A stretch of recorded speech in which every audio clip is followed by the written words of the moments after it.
Hello there, good morning. Welcome to another edition of Knocks to Nuggets. My name is Oluwayomi Ute, and it's such a joy to come here with this very beautiful Monday morning, the second Monday in the month of October, as we still celebrate the Nigeria's independence. Nigeria turned 64 this month, and we're still celebrating the independence of this country. No wonder I'm in green, white, green today. My colors are green and white. And today we are continuing what we started last week, the blessing called Nigeria. And I got a lot of feedback on that topic, the blessing called Nigeria. People are like, which blessing? We are jackpying. Everybody is going. What is there to thank God for? And different things. But I'm so glad with the guest we have in the house last week, who is again back with us today. He is a shade of so many parts. But the interesting thing is that he's a man of grit, is a man of resilience, is a visionary strategist, is an inspirational leader, an incurable optimist in this country called Nigeria. He is worked in several places, represented the nation in several ways, and today is the group managing director of Pat Cairo's group. It's so much. We tried to read his profile last week, even that I couldn't finish. But one of the things I would remember to say today is that he's a well-known environmentalist, and he has initiated and executed several effective and efficient projects and programs towards enhancing the environment. He's done so much, and in 2008, am I right? Was that 2008 that he got the prestigious OON award in recognition of all that he has done? And I mean, he's done so much. When I was going through the things he has done, okay, so that was in 2014. He got the Officer of the Order of the Nigeria National Honor. So my guest this morning is no other than a member of Nigerian Business Council delegation that has been everywhere representing this country, showcasing our arts, showcasing our culture, telling the world that Nigeria has what it takes and Nigeria can always make the difference. Is a loving father and husband, is God-fearing. And today I have him back in the house. Help me to receive back in the house Dr. Patrick Okpah OON. So where is he? I'm bringing him back in the house in a moment. Don't mind me and all my shades of gadgets this morning. Yes, there he is. Welcome, welcome, welcome, Dr. Patrick Okpah OON. Yeah, thank you very much. I'm excited to be back in the house this morning. And good morning, viewers across the nations of the world. I greet you with all my heart. Thank you so much. And thank you for being back. I had to put you on the spot to bring you back last week, and you are here. I do not take it for granted. With your kind of schedule, I'm so excited you could make it back. And last week, we said a lot of things. And I said last week that we'll start straight up from what can we do to create an enabling environment in this nation for growth. We know we said a whole lot about opportunities in Nigeria in the various sectors that people are not even looking at. But we said we can't wait for government for everything. There must be something you and I can do to intentionally build communities that would impact this nation. So let me throw it back at you straight on. What can we do? Thank you very much. I think the first thing each of us must do is to believe first in the blessing called Nigeria. Until we understand that Nigeria is a blessing and that God made Nigeria for us, not only for us to contribute, but for us to also be able to be blessed through it. And I think the major challenge a lot of us have is the fact that we keep waiting for government to do everything. What I've learned in my few years on earth, as it were, is the fact that the more you contribute, the more you find out that there's so much more to do. And the question then would be, at what point are you willing to keep going on? Is it easy? No. For some of us who have initiated, I mean, by the grace of God, I've initiated close to 50 projects across Africa. And Wow.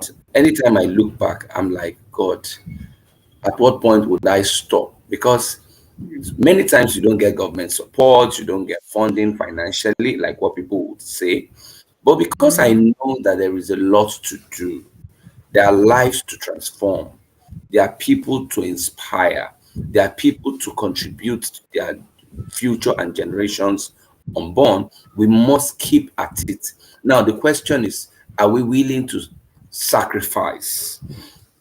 Hmm. Yes, yes, and yes. And I will explain what I mean.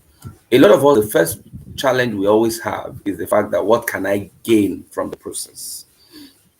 That has always been a major issue for us Nigerians and even Africans generally. I also believe that this same thing happens to, I mean, it's been an issue. That is why it became, at a point, it became a major statement of facts in America that that you should not bother about what your country will do for you, but what you can do for your nation. Yeah. However, in all of this, I have learned one thing. I was talking to a group of young people some days ago, and I told them, most people will say, Dr. Okpah is well connected, he has this. And I told them, I said, I'll be honest with you. In this same country, 1989, I was a JS2 student. 1989, I remember vividly. And I told somebody, an uncle of mine, that I wanted to go to university. And he turned me and said, if you too you want to go to university, you think university is made for everybody, who will send you? Now, if you look at me, yes, me, I'm not saying someone else. 1989, I was in GS2 CMS Grammar School, Lagos. Now, I'm saying I've gone back this far to tell you something. I was never always connected. I have Hmm. always been the poor little Bariga boy, born never. I will say it. First time I ever had a mattress of my own to sleep was when I got into the university. Those who know me will tell you, I don't sleep with pillow because I never had pillow till I got university. So my neck had already been accustomed to without it because we're sleeping on rug, on mat every night in Bariga. Now, why am I going this far? To tell you that sometimes it's not because you are connected. The vision Hmm. God gave me has brought men into my life to make the journey easier. That's the truth. So when people say, I'm connected, I know this, I know that, the truth is, before I started this assignment, I knew no man. No man knew me, as it were. But I stayed Hmm. believing in what God has called me to do and to be willing to contribute to the change that I desire to see in my nation. That's why I live Hmm. here. I have access to live anywhere in the world by the grace of God. But I believe that there is a lot to do. I mean, I will shock you again on this show today. I have never, and I'm putting it, I've never served in any government office in this country. And I'm saying it with all amount of humility. Yes, once in a while, consultancy, which is by expertise, as it were, but that I am appointed to come and serve as maybe essay to so person, commissioner for this or that. Never, never, never. So I can beat my chest that I have not chopped government Dr. money in Okpa, this country. Yes, ma'am. Dr. Okpa, let me pause you a little and emphasize on something you said that I also am hearing it again and again in my spirit, and I think I want to emphasize it that the vision will always come with provision. That's what I'm hearing. Always, The vision will always, attract the people that you need, not the always. other way And you around. The see, people that you need will not mm-mm, attract the vision, but the vision will attract the people that that's you need. man. I think the first thing a lot of us have as a problem is believing in the fact that how can you go on the journey? There are times God will send you on a journey and will tell you, go with no script, go with no pause. It has happened to me. I've seen Mm, it work. I knew no man. I'm still saying it again. I'm saying it on live program. I knew no man. But would I say that again today? No. I know almost every man, as it were, today. I can tell you yeah. that, beat my chest assuredly. I am connected in various nations of the world. And but let me also add this, because I see this as a mission. I see this as an assignment God gave me. And I remember what he told me. I'm going back to answer your question. I remember when I when I started praying about this and God told me this is the assignment 22 years ago. I remember it vividly. I remember one of the things he told me. He said, if you will do this, your name will be heard at the ends of the earth, and you will lay up gold as dust. I believe I ran with that vision. And I say it again, young people are people from all the nations of the world. It doesn't matter which country you are in. We are discussing Nigeria today. Tomorrow, maybe Africa will be talking about. Next tomorrow, maybe Europe, it may be anywhere. The same thing stands. The vision will attract the provision. It does not matter. I say it with all amount of humility. I had never outside Africa. All my years in banking and everything I was before I came into this vision, as it were. But I'm telling you, this vision has taken me to basically every continent of the world. And that is what it is. It is not only money, it will give you access. It will give you every man that is needed to make it work. You will meet them. So, first, I will say we have to have the right mindset for us to be able to harness the blessing called Nigeria. And in your own country, wherever you are listening to me, your country is a blessed nation. All you need to do is to first have the right mindset. What is the right mindset? The right mindset is the fact that you must believe in yourself that whatever it is today is possible, and you have a clear vision of what you want to do. You may have a vision, you may not see the end from the beginning. Nobody, I will tell you the truth, nobody sees the end from the beginning. You only know the beginning, and God reveals to us in parts. In True. parts. And as you believe God, as you walk one step at a time, working through this process, every next level will show up, and every next resource, financial, human, material, everything will show up. The question is, are you willing to go the whole hog? Is it easy? No. Oh no. Oh, at the point I was asking God, when the pressure was so much, I was crying. And at the point I asked God, I said, this burden is heavy. But I remembered he told me, said, look around you. You are seeing a lot of people who are planting. It was a typical lecture room. And he said, you see people planting corn. Those were his words. In 4 months, in 5 months, they are harvesting. But for you, your assignment is that you're going to plant cocoa tree. And I was like, what is cocoa? He said, cocoa takes between 3 and 5 years. But that I'm not sending you to the field to plant cocoa. I'm sending you to plant cocoa plantation. Those were his words. You are going into a cocoa plantation, meaning that at every point, it will get to a point in your process that you would have harvest in various ways. It will be one cocoa tree, it will be cocoa plantation. Now, what that means is that one must be wait. So I knew from day one it was going to be a long hog. I knew it was going to be more of a marathon than a sprint. And I'm being honest, I knew.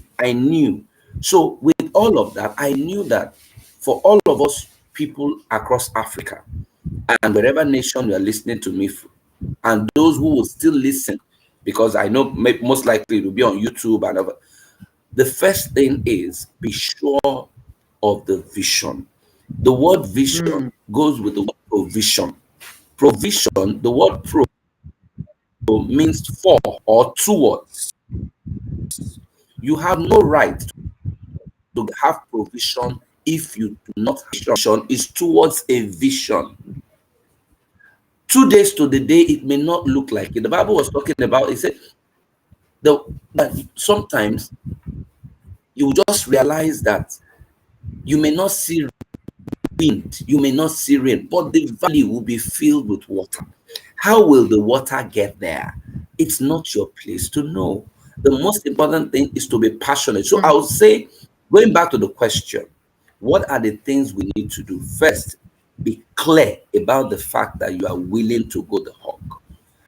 Yes, I've heard people say, this young man, we don't understand, he must be crazy. He's in a field that nobody understand what he's doing. But believe me, if God has sent you to your corner, hold your corner. It's a niche. And that niche will take you to other niches, will take you to other areas that sometimes you may not even understand how you found your way there. Sometimes I look at my CV, I look at the things I've done, and I put it side by side with education. Sometimes it's not exactly the same thing. I'm being honest with you. But I know that over time, I've gained experience in each of these places. And sometimes it will be that, come and do this for us. Now, how does the funding for many of my programs come? Because that's also one of the things people ask me a Hmm. lot. Yeah. Yeah. The truth is, many times, even a day to the program, it doesn't look exactly like it will happen. And it's because, yes, I'm being honest with you, but because I have this resilience and I've seen God do it in the past, I have always believed that if He says go, He will be waiting at the other side. But sometimes it is that going to the other side that may be the difficulty. So I want to say True. this morning, a lot of times businesses will come that you're not expecting. And many times when money comes into my hands, first thing I ask, I say, God, what is it for? Because I know that many times when He sends things, it is because He has an assignment for that money. And that is exactly where I'm going this morning. Nigeria is very blessed. I mean, last week we discussed the various potentials, the various opportunities, the large market, the arable and land that we have, the art to market. We discussed cultural heritage. We discussed opportunities. All of these, we can all now look at the natural resources. We discussed even mining last week. And I'm still saying again, all of us have the potential to take a sector. Gradually, one sector will lead to another sector and another sector.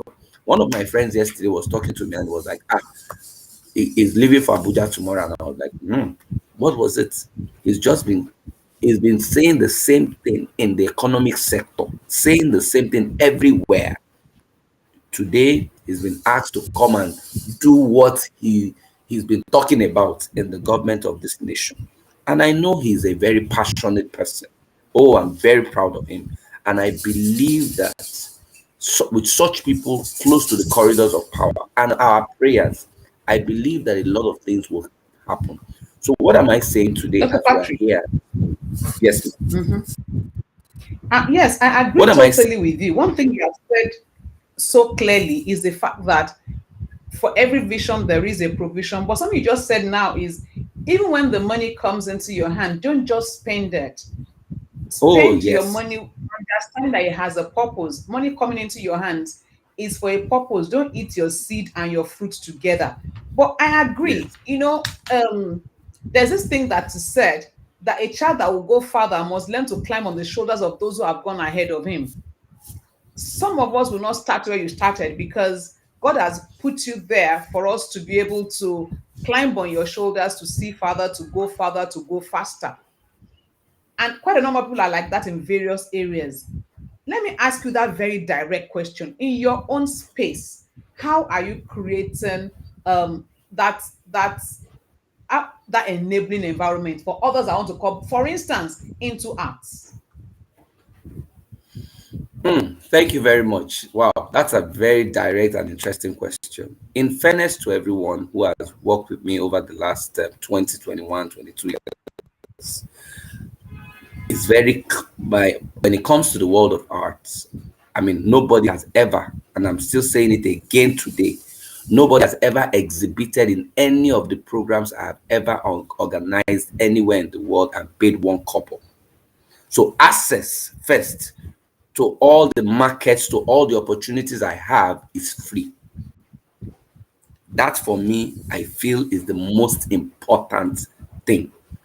So anybody who knows me, who is into arts, or who knows anybody who can reach out, I am saying again on live television, if anybody has ever asked you for a cover to participate in any program we have done, any, and I mean especially as it relates to arts and culture promotion, please tell them it is not us. Because I know that one of the challenges a lot of people have is the entry point, being able to have money to enter. Now, we went as low as entering into the undergraduate space, which is the space where we know that the people cannot afford to pay money to participate. We do programs in primary and secondary schools where they cannot afford to pay. Now, where am I going to? We do the logistics, we create the market, we get the contacts, we get the venue, we get all of the things that are needed. We just finished an exhibition recently and only two artworks were sold. Only two. We have organized exhibition in the past when almost none was sold. So technically, it was the artists that were put in the eyes of the people. And many of after that they have direct access to these people. They're able to get jobs, they're able to get commissions, they're able to get briefs. And it doesn't bother me because I know that my assignment in that sector is to promote the people.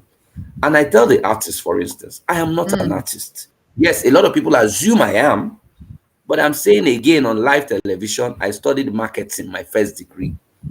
I am not an artist.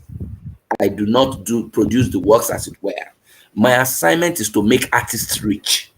So I am not in competition with any artist. That is one major um um edge I have over a lot of artist promoted initiatives, because many artist promote initiatives. The artists focus on promoting their own works, their own self, their own initiatives as it were.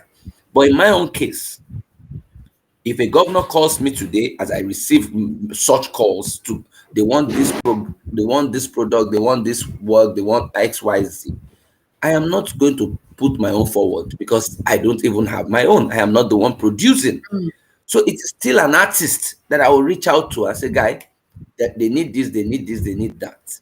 How much would it cost? Yes, sometimes we agree on how much the person needs. Then sometimes I can then negotiate with the governor and say, this is what we would want you to pay, because we'll have to bring it to your state, for instance, and all of that. There are other logistics beyond just the production of the works. And that at that point are some points where we make a little margin for ourselves. Second, many of these works, when eventually they are sold, we are able to get a commission. That's the product. That's the process in arts. But we have never had any commission that has been able to be even a quarter of how much we have spent on any project. I'm saying it again because most Yeah. times God would have I know brought I've me for witnessed one. I know a particular one that you got involved in. And I was also involved in that one. And with all the exhibition, we didn't even yes. sell one. In fact, maybe we didn't even sell half. People just came, looked at it and said, "Oh wow, that's nice." And they just shook their bum and left. But you have spent all the money to put that exhibition together. Thank you, Dr. Patrick. One thing you said, another thing I picked from you now is for those who have gone ahead, and I don't know who is listening, I don't know the sector you're operating in. If God has given you the grace to go ahead, create access for those coming behind. Create Yes. access, let them be able to climb on your shoulder. You might not be able to do it absolutely free like Dr. Patrick has, but if you have a heart to help those coming, God will give you the way out. However, let me ask you, sometimes people don't give access because they have been bitten. They'll tell you, guy, I have opened my door before. I don't want to tell you the kind of worms that trooped in through that door. I don't want again. Have you experienced that and how did you deal it? Yeah, thank you very much. If I would say that, I haven't been in this space for quite a while. To say that I have not experienced it would be a terrible understatement. I have been stabbed. I have been injured. I have been maligned. I have been shouted at. I've been insulted. and all in the bid to open doors. I've even had people call me and say, this person you sent to me said XYZ, and I will just smile. Most times I don't discuss with them because they didn't send me to the space. And the danger is, humanly speaking, I'll be honest with you. I mean, I've had opportunities to help people into places they never imagined they could be, traveling abroad, doing many things. And you just see some of them, they will never look back.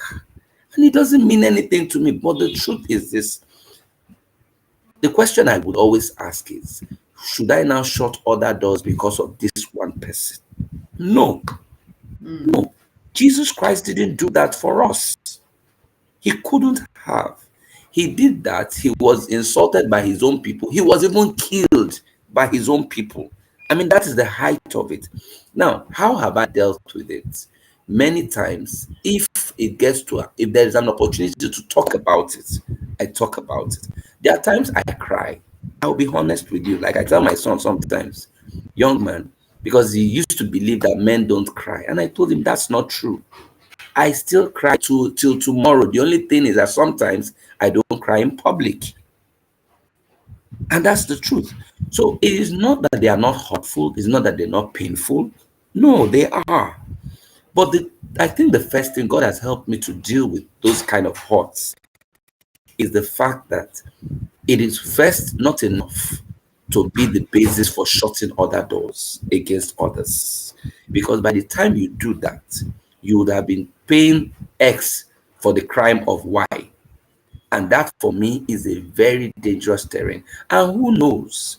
I mean, I've had cases where I've traveled to some nations of the world without purse, as it were, with little funding in my pocket. I was telling somebody joking. I said I went to the UK one day and the only money I had in my pocket was £100 many years ago. And I still came back home with more than that money in cash, with plenty bags and baggages, as it were. Because everywhere I went to around the world, people, Dr. Okpah is here. Thank you for so and so. Let's go shopping. At a point, I even had a box of things in the UK because we carry, and it's still there till today. Why am I saying all of this? We are called to be blessings. And because we are called to be blessings, if Jesus decided to sacrifice his life for you and I, and we decided eventually to punish him, as it were, the people he came to die for were the people who sacrificed him. When they were asked, who should we release, Jesus or Father said, crucify him eventually. That's what eventually led to the death of Christ, physical death. So you and I must understand, is it easy? I know it may not make sense. Believe me, it may not make sense. I have seen people stab me. The people I thought I was helping. I brought people into executive committees, executive positions, board appointments that at the end, they felt loyalty to someone else or other people will be the way to keep their offices. But I always remind myself, sometimes in the business, anybody you are able to stab, even the person you are stabbing the person with, knows that you can no longer be trusted. Because the same thing you could do to your beneficial factor, you could do the same to him that you are collaborating, as it were, to hurt that person. So I understand that very deeply. Have I lost money? Oh, that's what I mean. I can tell you I have lost a lot. Oh, believe me, I have lost a lot trusting people. But I will not stop at trusting people because they were not the ones that called me. They were not the ones that sent me on this assignment, and they are not the ones that are blessing me and rewarding me. And I think that for me is very important. So we should not shut access or doors to opportunities because of what other people have done or personal experiences. No, I don't think so. And I do not agree so. And because God Wow. is a rewarder, he will reward one. And two, the years that the canker worms, the palmer worms, and the caterpillars have eaten, God is still the restorer. So what do I have to lose? Nothing. So that's my position on this very clearly. Wow. Dr. Patrick, time just seems to run talking with you, and we are still trying to scratch it. But I will hold my peace and not try to bring you again next week, so I don't cage you again. But you said so many things that honestly I am listening to, and I'm saying very, very true. You know, bad experiences will always come in life. How I will respond to those experiences is what matters. Thank you so much for your, I mean, clearly you have said a lot. If the opportunities, keep exposing people to those opportunities. Yes, people will backstab you, but the fact that they are backstabbing means that they are number one at your back. And number two, it also shows that they are not to be trusted. So just keep doing what you know to do best and keep going.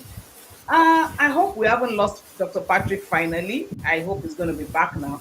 Let me ask you one last question. Time is fast spent, but after this, trust me, no more. How did you get into this art business? How did I get? If you can answer that in like one month. So you're not an artist. How did you get into this space and you sat in this space until it became something everybody is about? Wow, you have also hit another stone. I'm trying to I have tried to forget, but it's fine. I Two very quick things. I encountered arts at the age of 13, 14. I was going to a house fellowship. I remember this very vividly. It was a Trem House Fellowship on Obadia Street. And the house where we had this house fellowship, there was a painting on the wall. I remember that particular thing. And that painting, I'm not sure I've shared this deeply with a lot of people, but I'm sharing it today.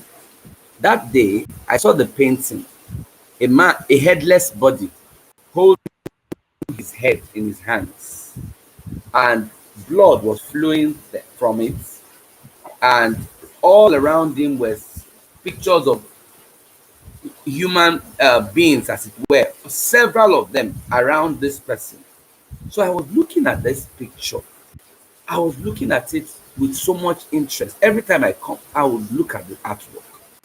So later, I had a clear understanding of what it meant, that this was a replica of Jesus Christ. He gave his life. He had control to either give it or take it, as it were. He offered himself. And that head, he was holding his head, meaning his body was gone, as he had died, but the blood was saving those all around him. And I said, wow, art speaks a lot. I'm telling you, true life story. I was about 13 years old then. So I asked myself, I said, wow, that means people can actually communicate through art. So I started getting more and more interested in art as a person. Then from that point, I remember that when I became a copper, I started buying artworks. I remember the first artwork I bought 1,000 naira. And a few years later, somebody bought it for 10,000 naira from me. So I was like, there's also the business side of the arts. There's also the business side of the arts. So I was like, wow. I think those were two very initial experiences that helped me, that shaped my interest, Hmm. as it were. But that didn't mean that I was that deeply interested, because I will also tell you something.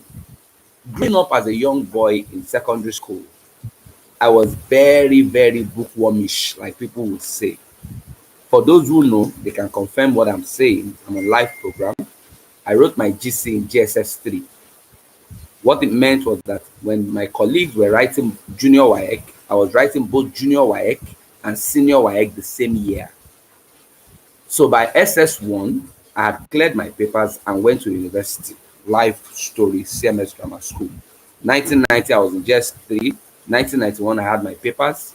And by at the end of 91 to 92, I was in the university. Now, what that meant was that I sacrificed a lot, and I'm going somewhere with that.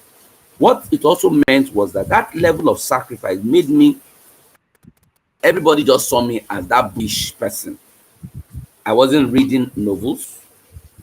I didn't have time. If you see me then, It was either I'm reading a dictionary or I'm reading a magazine. Those were my, or newspapers, apart from textbooks. So at a point, it was like, what kind of human being is this young man? But I kept believing that anything I needed to do, because I kept saying the time I would spend on a novel, I would have read a government textbook or an economics textbook. So why waste my time reading a novel? So, but the vocabulary development aspect, I was getting through the reading of the live, the dictionary, magazines, and newspapers. So I had a balanced life with with the respect to intellectual development. That was on the one side. So I had a friend who incidentally today is my wife.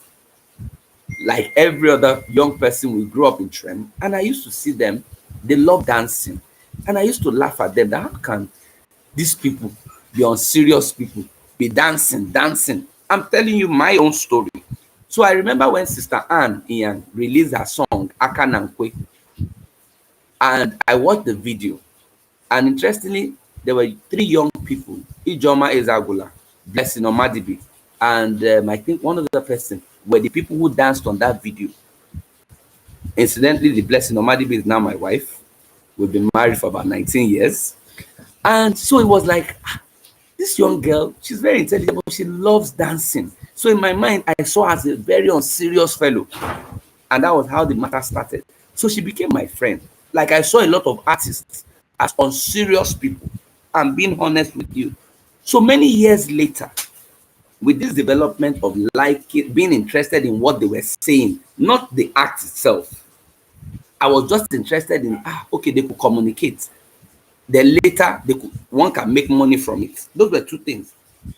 Then when I had the opportunity by God to be asked what to do after banking, he told me to go into this and make artists rich.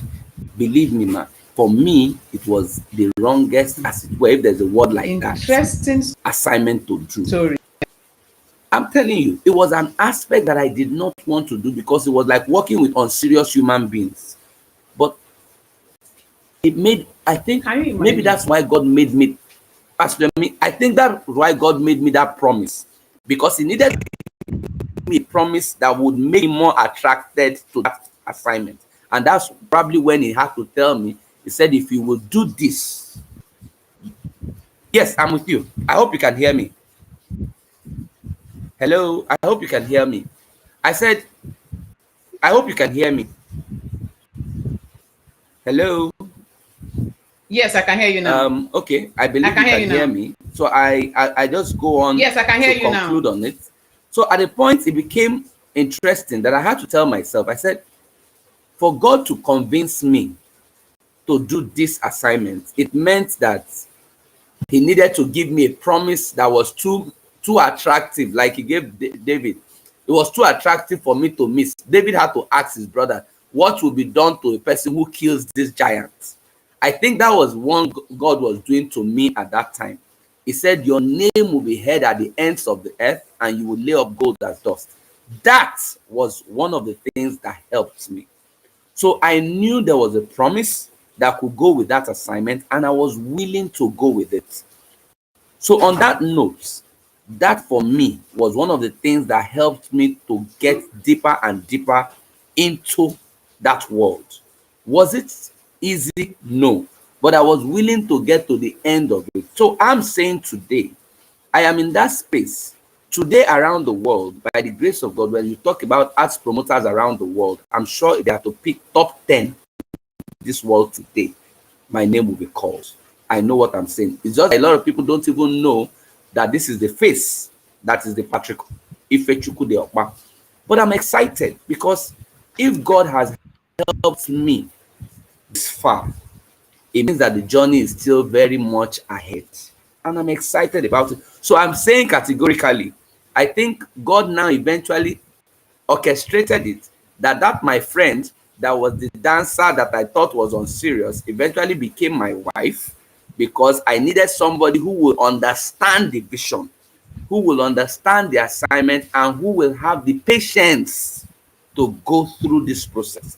Believe me, getting married to somebody like me is the most challenging thing I can say, and I will say it again. Oh no, I can Wow. believe me. Wow. I know what I'm Dr. saying Patrick, because we have to if believe in I, it that this is what God is saying at this time, and that is where the money should go to, the next money, sometimes at the detriment of very serious issues in the home. So I think, mm, but I'm praying to God. I've been asking Him. I said, Lord, now it is time for all of us to start enjoying. It's not the sacrifice is enough, as it were. So I'm saying that this is how I found myself in this space, and I'm still enjoying the space, and God is lifting me up. Today, in the world of promotion of culture in sports in the world today, I'm among the top 5 in the world. wow, Anywhere you wow, talk about sports and wow. culture, What an incredible story. I am I top I 5. I turned him on where I couldn't stop him. Wow. Thank you So so that's the reality. thank you for adding so much value to the great show.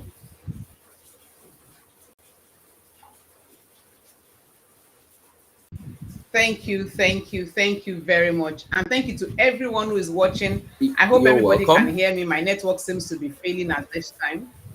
Thank you very much for your time. I really appreciate it. Like I was saying, not to not get the reward for good work is more work. I will come back, but not next week. Someday I'm going to bring you back again. Thank you so much for your time and have a wonderful week ahead. Yeah, and you too. And I'm excited to be on the show, and Wow, I'll tell you, that was except I'm that not. was a whole lot from Dr. Patrick Okpah OON.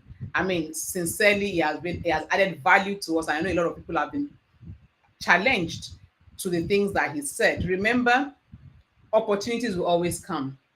Opportunities to be good, opportunities to shut your bowels, both would come, but never shut down because somebody has hurt you. You might just be that ladder for the next person's breakthrough. Don't pull it off. The God that has brought you this far will see you through. Remember, don't let the hurt be the base of shutting the door. Your good will always speak for you. And when people are stabbing, you understand that they're only revealing who they truly are. The God who has called you will reward and He also restores. It's still about the blessing called Nigeria.